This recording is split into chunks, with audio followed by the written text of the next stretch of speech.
ବାଲ୍ମୀକି ରାମାୟଣ ସୁନ୍ଦରକାଣ୍ଡ। ରାକ୍ଷାସୀ ମାନେ ସୀତାଙ୍କ ମନକୁ ପରିବର୍ତ୍ତନ କରିବା ଲାଗି ଭୟ ଦେଖାଇବା। ଶୁଣ ଶୁଣ ସାଧୁ ସୁଜ୍ଞ ମାନେ ମନ ଦେଇ,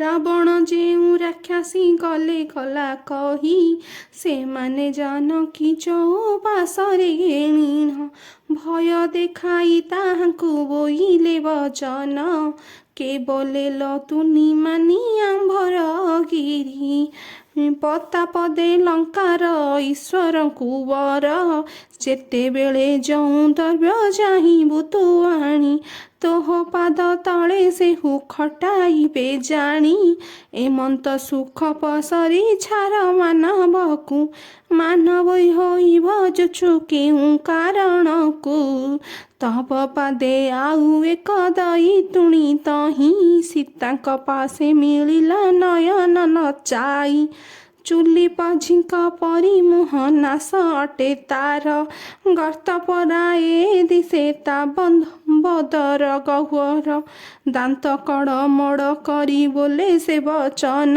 କେଉଁଥିର ପାଇଁ ଏତେ କରୁଅଛୁ ମାନ, କେଉଁ ଗୁଣକୁ ତୁ ଏତେ ଯାଉଅଛୁ ଫୁଲି, ଗୋଟାଏ ମାନବକୁ ନ ପାରୁଛୁ ଭୁଲି, ପୌଲସ୍ତ ବଂଶରେ ଜାତ ଯେଉଁ ଦଶାନନ, ତାହାର ଭାର୍ଯ୍ୟା ହୋଇବୁ ନ ବଳାଉ ମନ, ମରିଚି ଅତ୍ରି ଅଙ୍ଗିରା ପୁଲସ୍ତ ପୁଲହ, କେତୁ କ୍ରତୁ ମିଶାଇ ହେଲେ ପ୍ରଜାପତି ଛ, ସେହି ପୌଲସ୍ତଙ୍କ ପୁଷ୍ପ ବିସର୍ବା ଅଟନ୍ତି, ରାମେଶ୍ୱର ଅଟନ୍ତି ବିଶ୍ରବ ସନ୍ତତି, କୁବେର ପୁଣି ଅଟଇ ତାଙ୍କ ବଡ଼ ଭାଇ, ଏମନ୍ତ ପୁରୁଷ ତୁହି ଛାଡ଼ୁଛୁ କିମ୍ପାଇଁ, ରାମଙ୍କ ପାଖରେ କିବା ସୁଖ ପାଉଥିଲୁ, ତେଣୁ ଦିନ ରାତି ତାହା ନାମକୁ ନ ଭୁଲୁ, ଶୁଣି ମାର୍ଜରୀ ଲୋଚନା ରାକ୍ଷାସୀଏ ଆସି, ନୟନ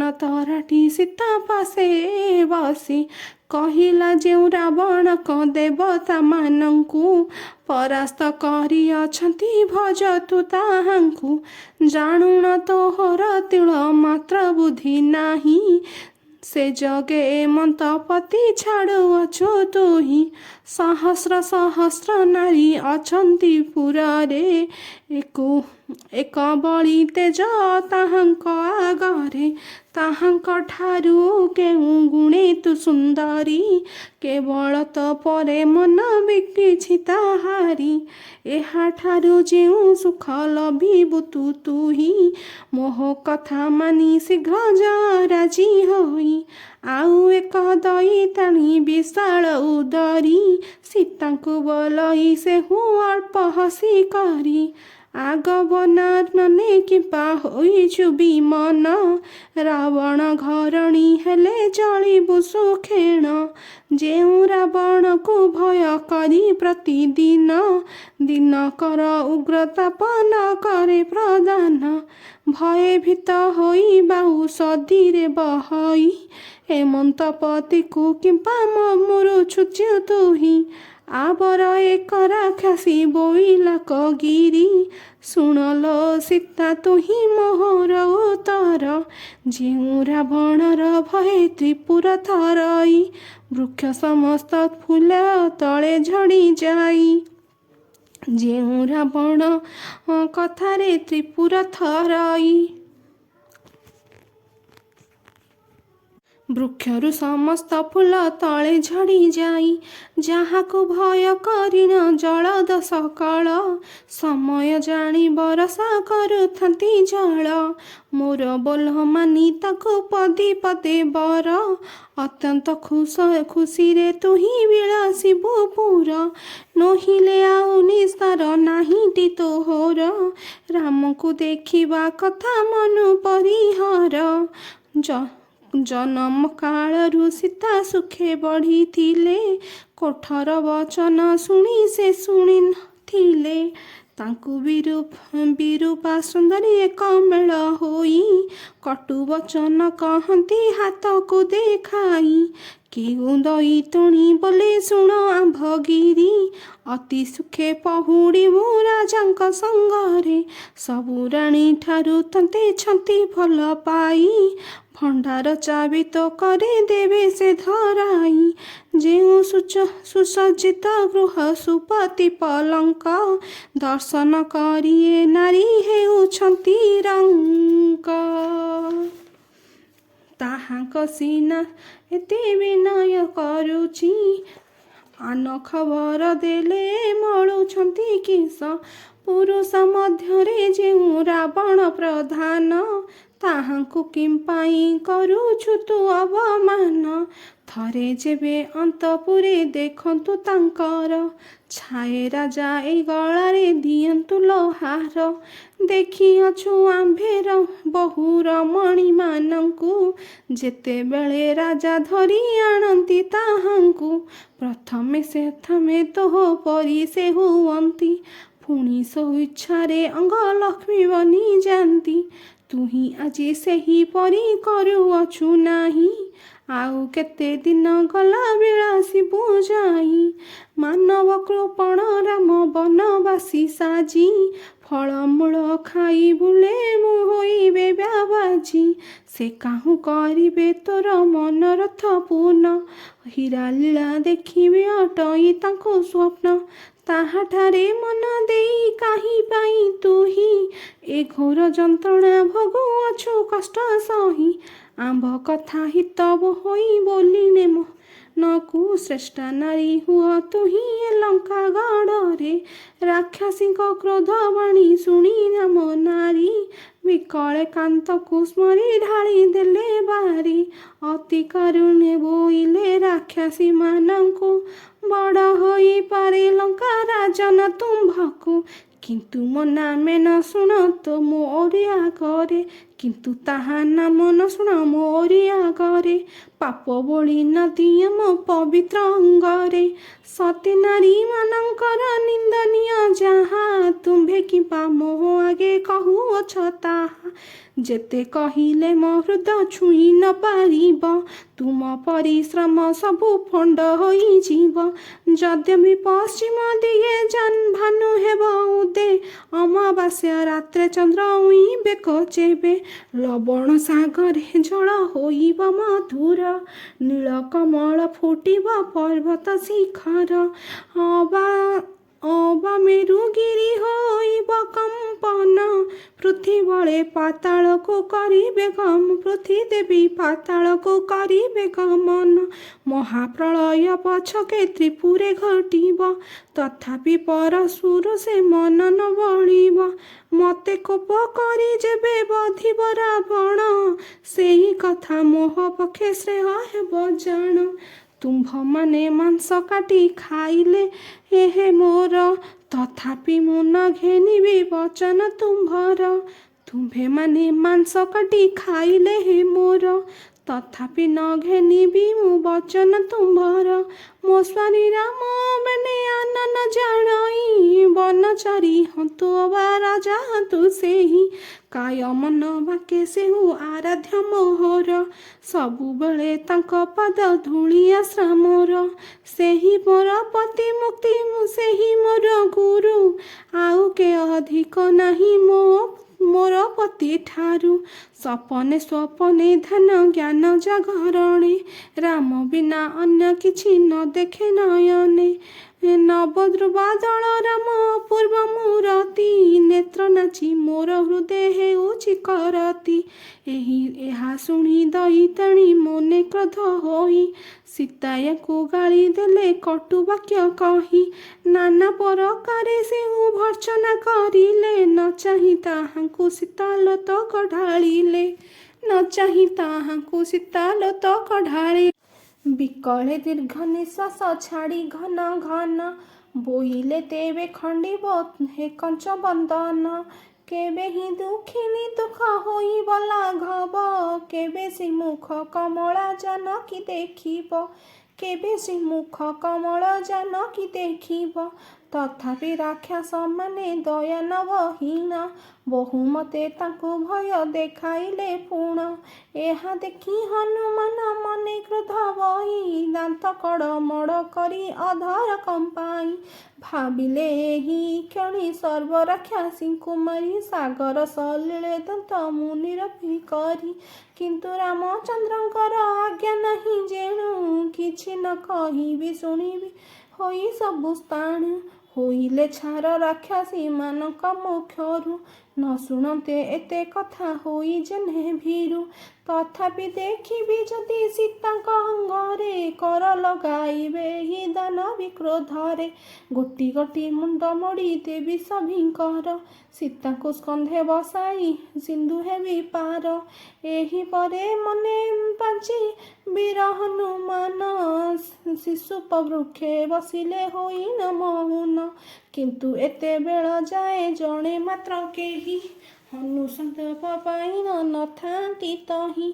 ଏଣେ ସର୍ବେ ରାକ୍ଷସୀ ମାନେ ବୁଝାଇଲେ ବହୁ ତାଙ୍କ କଥା କନେ ସୀତା ନ ଶୁଣନ୍ତି ଯହୁଁ।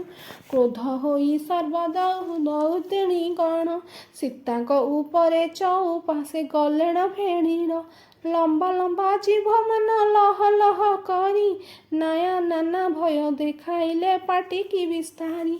ସେ ଦନ୍ତ ଗରଡ଼େ ହେଉ ମୁଦୁଗର ଉଠାଏ ବୋଲେ ଏହି କ୍ଷଣି ତତେ ପିଟି ଦେବି ମୁହିଁ।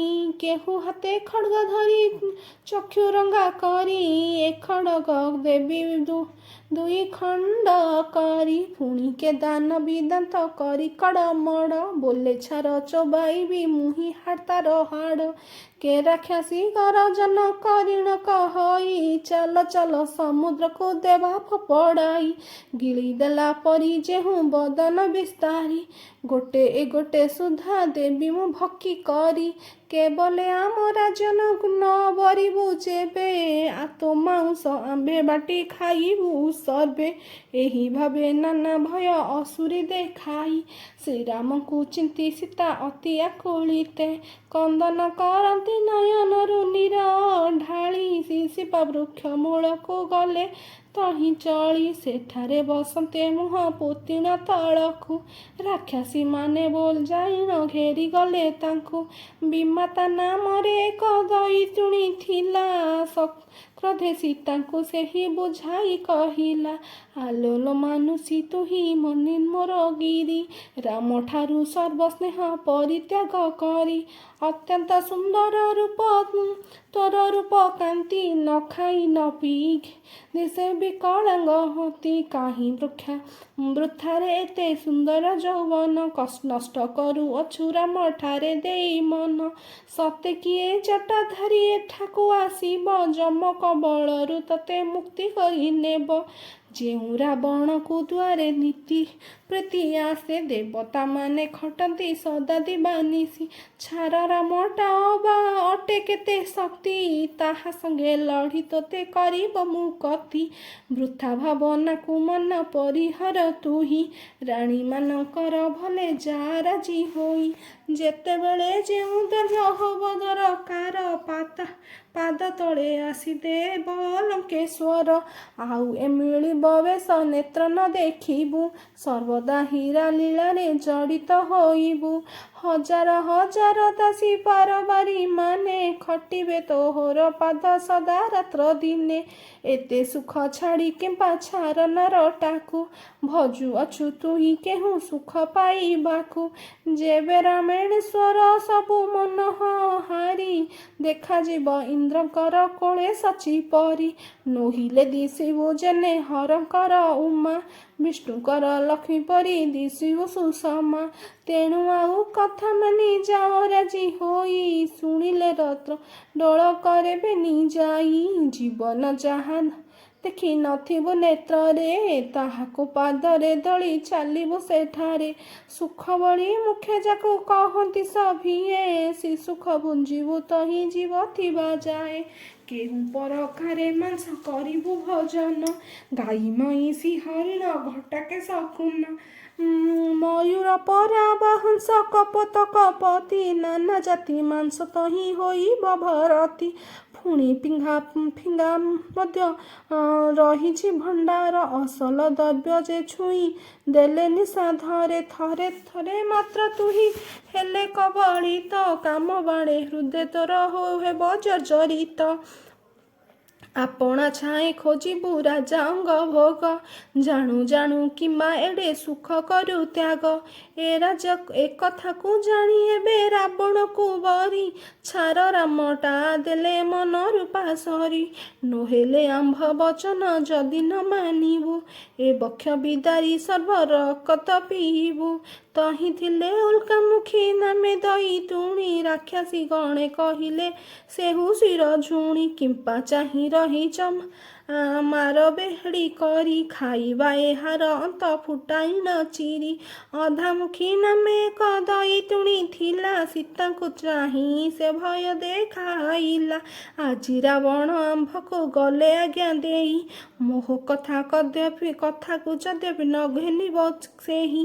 ଅବଶ୍ୟ ସଜାକୁ ଯେବେ ନକଲା ଗମନ। ତାକୁ ମାରି ନ ସର୍ବେ କରିବା ଭୋଜନ। ମର୍କଟ ବନ୍ଦିନୀ ଦଇ ତୁଣି ବୋଲଗିରି। ଆଜ ମୁଖାଜା ବୋଲନ୍ତି ଉତ୍ତମ ବିଚାରୀ। ଅନ୍ତପୁରୁ ମଧ୍ୟ ଭଲ ମଧ୍ୟ ଆଣ ଯାଇ। ଆନନ୍ଦେ ଏହାକୁ ମାରି ଯିବା ସର୍ବେ ଖାଇ। ମାନୁଷୀ ମାସରେ ମୋର ପୂର୍ବୁ ସଧା ଥିଲା। ଏତେ ଦିନ ପରେ ବିହି ଆଣି ଜୁଟାଇଲା। ଛାର ମାନୁଷୀ ଯେ ବା ନ ମାନିବ ଗିରି। ଶୀଘ୍ର ବଧ କରି ତାକୁ ପିଇବାରୁ ଧୀର। ସଡ଼ ସଡ଼ କରି ସବୁ ରକତ ପିଇବା। ଦନ୍ତ ଛିଣ୍ଡାଇ ତାର ମାଉଁସ ଖାଇବା। କଡ଼ମଡ଼ କରି ତାର ହାଡ଼କୁ ଚୋବାଇ। ମନ ମୁତାବକ ମଧ୍ୟ ଯିବା ସର୍ବେ ପିହି। ରାକ୍ଷସୀମାନଙ୍କ ଗର୍ଜନ ଜରତ ଶୁଣିନ। ଶୋକାକୁଳ ହୋଇ ସୀତା ବୋଲିଣେ ଶୁଣ। ଗଲା ସମୟରେ ତୁମେ ରାଜା ଗଲା କହି। କଣ୍ଠ ଫୁଟାଇବ 2 ମାସ ଅଛି ରହି। ତାହାପରେ ସେହି ସବୁ ବଧ କରି ମତେ ଭକ୍ଷଣ କରିବ ମାଂସ ଶୁଣିଛି ସମସ୍ତେ। ଏବେ ଯିବାରୁ ତୁମ୍ଭେ କିମ୍ପା ଧମକାଇ। ନାନା ପ୍ରକାର କଥା କହୁଛ ଡରାଇ। ସୀତାଙ୍କ ବଚନ ଶୁଣି ସକଳ ରାକ୍ଷସୀ। ଉତ୍ତର ନ ଦେଇ ମୌନେ ଗଲେ ବସି। ଭାବିଲେ ବଡ଼ ଚତୁରୀ ଅଟେ ମାନବୀ। ରାଜାଙ୍କ କଥାରେ ରାଜା ନ ହେବ କଦାପି। ଏହିପରି ପରସ୍ପର କଥା ହୋଇ ବସିଲେ ମୌନ କ୍ଷେତ୍ର ମୋହନ କହଇ।